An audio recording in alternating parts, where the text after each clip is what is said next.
Gawain and the Green Heritage by Tallis Harrill.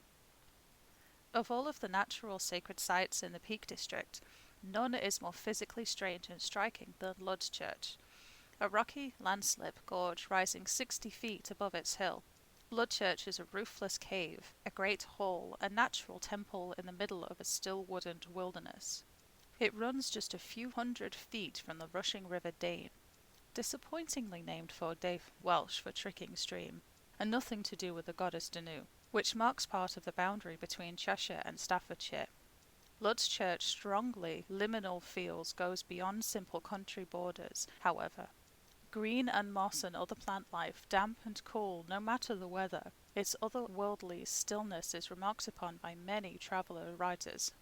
Many scholars now agree that it is the setting and perhaps the inspiration for Gawain and the Green Knight, one of the most fantastical and baffling of all the Arthurian romances. Its curious medieval dialect has now been identified as belonging to the eastern part of Cheshire, indeed being comprehensible to natives of the area within living memory. The detailed description of the surrounding countryside, rare in medieval literature, suggests the author was referencing a real landscape, and the number of possible sites in the dialect area is limited. Its location within the Peak District is significant, as we shall see. Two features of the story stand out strongly to pagan reader. First is the eponymous Green Knight, a monstrous figure with green skin, hair and clothing, and riding a green horse, who is the alter ego, we discover, of Lord Bertilac, an amiable nobleman whose castle and also customs lie far outside that of the civilization represented by King Arthur's court. Second is the revelation that he is working under the auspices of the goddess Morgan Le Fay. What? No foliage is mentioned in the Green Knight's person to connect him to the Green Man, and it has been pointed out that the colour green has additional meaning in popular medieval symbology. Nevertheless, there is no doubt from the context that a rural, natural existence is being portrayed, and that the Green Knight is the ruler of this land in the locality. Its guardian, indeed, which is a role we shall discuss further below. He is carrying a sprig of holly when he rides into Arthur's court. Like Lud Church itself, the poem is rife with borders and limnity. Perhaps the most central is the moral ambiguities presented to the test of the Green Knight sets, and Gawain's behaviour in response to them. Should he risk dishonour to Arthur's court by refusing to strike the knight's head? Or should he instead kill the knight at his own request? When the knight reveals and retrieves his head, should Gawain keep his vow of meeting him 1 year hence to be himself beheaded, with no such magic reprieve to save his life? At the castle of Lord Bertilac, should he accept the adulterous advances of the lady to avoid breaching the solemn code of the courtly love? Rigid moral codes, specifically those to Christian and the civilized world, are shown to be nothing but touchstones in the face of life's real trials. Gawain is clearly treading borders not just between the court and the countryside, but also between honour and disgrace, between this world and the other world, and indeed between his and the court's strongly expressed Christianity and naturalistic paganism implied by Lord and Lady Bertilac, the goddess Morgan Le Fay, and the people and lands of Hod Desert, the great wilderness. One of the many interpretations which scholars had made of this poem is that a sort of universal morality is being tested, a morality represented as differing little between Christian and pagan context. What we seem to have here are two strands of culture running side by side, the Christian, courtly, civilized culture, and the wild, pagan, earth-based culture. Although Gawain occasionally rails against the Green Knight as evil and demonic, at no time is Lord Bertilac's behaviour anything but amicable, noble, and moral, and in his guise as the knight who shows only fairness and mercy. In short, despite minority scholarly opinion to the contrary, the pagan world is depicted as no less moral, no less worthy, and much less rigid than the world of the court.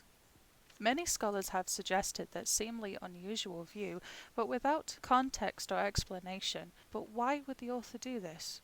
On what pagan rural context would he be drawing, which was still an importance to him in the 14th century, a time generally thought of to be fully Christianized? Is he simply a free thinker using metaphor? What if this duality in fact was reflected in the cultural reality of the author? What if the circumstances of his everyday life consisted of comfortable joining the Christian with the ancient Celtic pagan, from which he would poke a bit of fun at the rigid self-righteousness of the dogmatically Christian world of the cities? Many scholars have noted humour and gentle mockery in the poem. Such a comfortable joining is not a very comfortable one for many pagans today, as European history and many of our personal histories include instead enmity and persecution. However, there are documented instances of such, from Celtic Christianity to more recent tribal cultures, and in our modern pagan community are those who choose to identify as pagan Christians, and so we must be open to the concept. The location of Lud's Church and thus the Green Knight in the Peak District is significant because of the possibility that a stream of mainly animistic Celtic paganism survived in the isolated villages of the region, at least into the late 12th century, and thus possibly up to the present time. To accept this as a hypothesis is at best a whole other line of inquiry for serious and rigorous research, and at worst a large can of worms.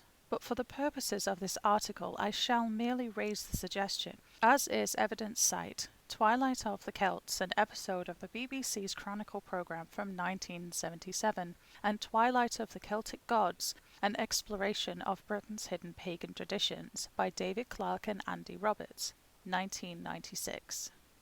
Both of these works represent physical evidence and oral accounts of folk traditions in the Peak District, which are strongly pagan Celtic, and tend to involve families or whole communities in practices thought lost. Many of their interviewees report being Christian and not seeing their practices as rival religion, yet the significance is that the reports show both a passed-down continuity of traditions and, crucially, an understanding of the meaning of the practices, not empty observance as with Morris dancing and some other folk elements. The interviewees spoke of a system of guardians who were caretakers of both the land and the law, and sometimes came from families known in the area as herbalists and healers. They report specific trainings in conscious link to the land and a recognition of land spirits, and sometimes a goddess underlying it all, just as the goddess Morgan Le Fay, a name familiar to the poet's audience, underlies the action in the Gawain's poem. Seasonal activities such as Beltane fires were said to be widespread in the region in the 12th century, and the dressing of holy wells, today heavily Christian, and revitalized in the 18th century with the coming of running water, perhaps has ancient origins and is a well-known feature of the area. It may be worth noting that Abbots Bromley, where the Morris-like dance had been continued over centuries and the horns, carried in the dance, had been dated to within 80 years of 1065, is about 30 miles from Ludchurch. An interesting aspect of the Gawain poem in this regard is that the whole basis of the story is a beheading game.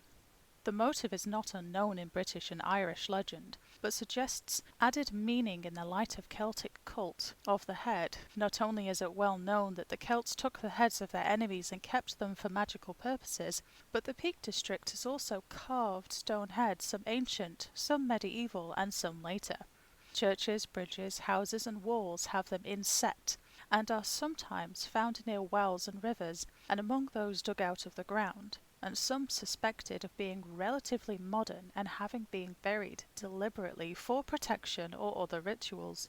A beheading game would be a fitting introduction to a tale of a pagan Celtic lord living in the Peak District. Although we may be treading close to unsubstantiated modern folklore, note that the beheading game, where one warrior challenges another to exchange beheading blows with a defining period of time between, is curiously similar to seasonal mythical battles, such as the Oak King and the Holly King. Remember that the Green Knight brings a holly bough to Arthur's court.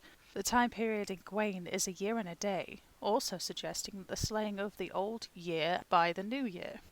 The poem begins and Gawain beheads the Green Knight at the court's Christmas festivities. Another interesting if somewhat unwilling source of this connection is the work of Alan Garner.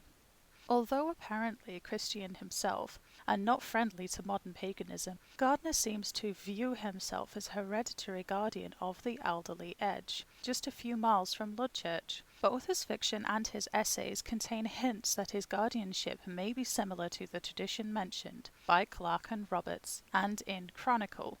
He has had extraordinary luck in finding Celtic items such as axes and carved heads, which he weaves into his writing to emphasize continuity and tradition reaching back to prehistory.